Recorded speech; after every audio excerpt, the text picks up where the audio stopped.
Welcome to HDTV. You're now rocking with your boy. Calls mount to drop charges against black woman who shot officer during raid on her home.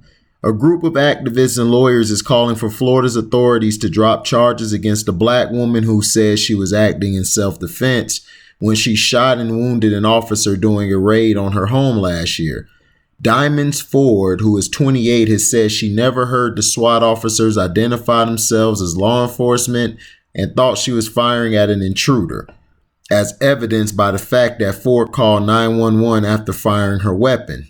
Ford's lawyer, Stephen Kelly, said Monday that the 911 call demonstrates that Ford didn't know police were entering her Jacksonville home.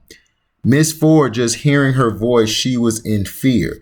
Kelly said during a news conference outside the Duval County Courthouse, she thought she was going to die that day.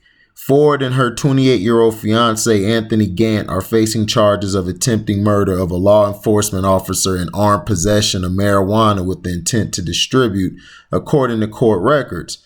Kelly and other supporters held Monday's news conference to call for those charges to be dropped and to highlight what they said was a case of racial injustice faced by the two black defendants.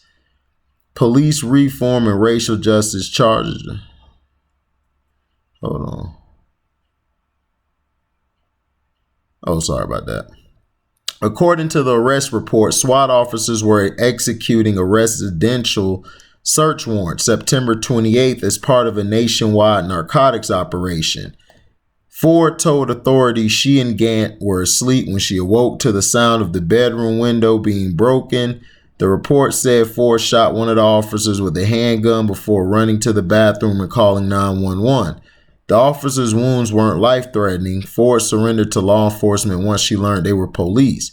According to the arrest report, authorities said they announced themselves via loudspeaker before executing the warrant. Kelly said no-knock warrants, which have come under scrutiny across the nation since police in Louisville, Kentucky killed Breonna Taylor last year, don't exist in Florida. But he said if authorities don't announce themselves properly, no residents are aware of their presence. They're essentially not knocking. Ford's bond was set last year at $535,000. According to an Instagram post last week by Kelly, various groups collected money to pay for Ford's bond. Kelly said Ford doesn't pose a flight risk or a danger to the community, and her bond should not have been set for that amount. You don't allow black women to protect themselves, so we are here to ask you to protect black women, said Trey Johns, executive director of Dignity Power, which helps formerly incarcerated women. We drove from all over the country, and in 6 days, we raised over $500,000 for a black woman.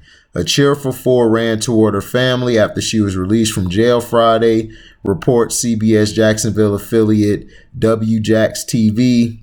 Ford told the station she's innocent and hopes the charges against her are dropped. I feel blessed. Dignity Power did their thing, coming together in women empowerment to even get enough money to get me out. I am very appreciative, Ford said. Community organizations across the country, including the National Bail Fund Network and the Minnesota Freedom Fund, also raised the funds to free her, the station said.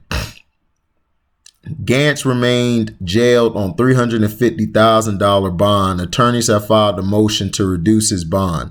Ford's arrest comes at a time of national conversation about systematic racism and law enforcement. John said prosecutors need to protect black women and drop the charges against Ford.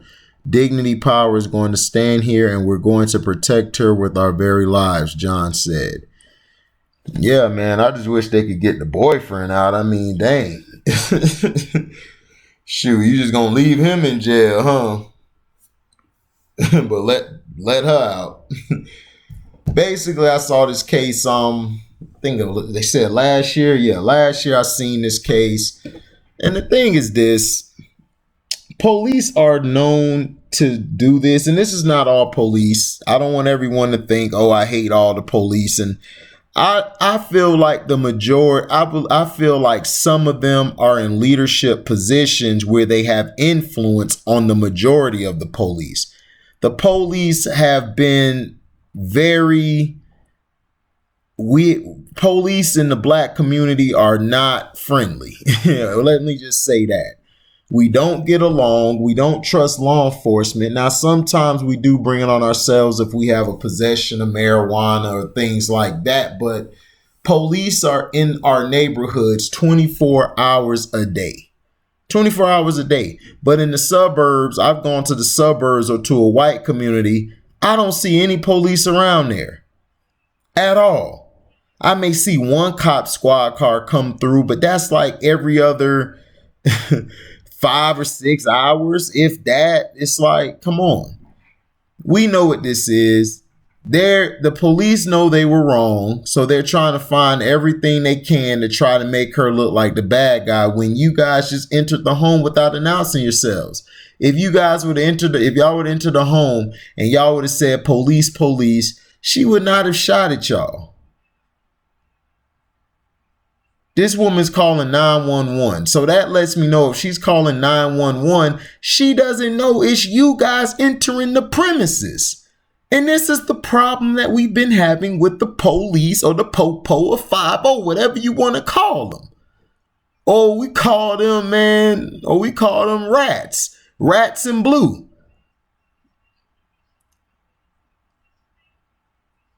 You guys didn't identify yourselves. If you would have identified yourself, this woman wouldn't have shot at you.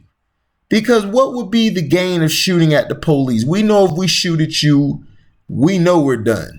Or a police dog, we know we're done. So that's the thing here, man. We gotta learn about, well, not learn, but what America and the police department have to understand and come to understanding is you have to understand you guys are flawed. All you see is black and white. You see black people as animals in the zoo, that we should all be in cages. You see white people as angels and a dove. But if they go crazy or act up, you still be like, well, they probably mentally not all the way there. But you can't give that same to us. You can't give us that same respect, which is just asinine to me.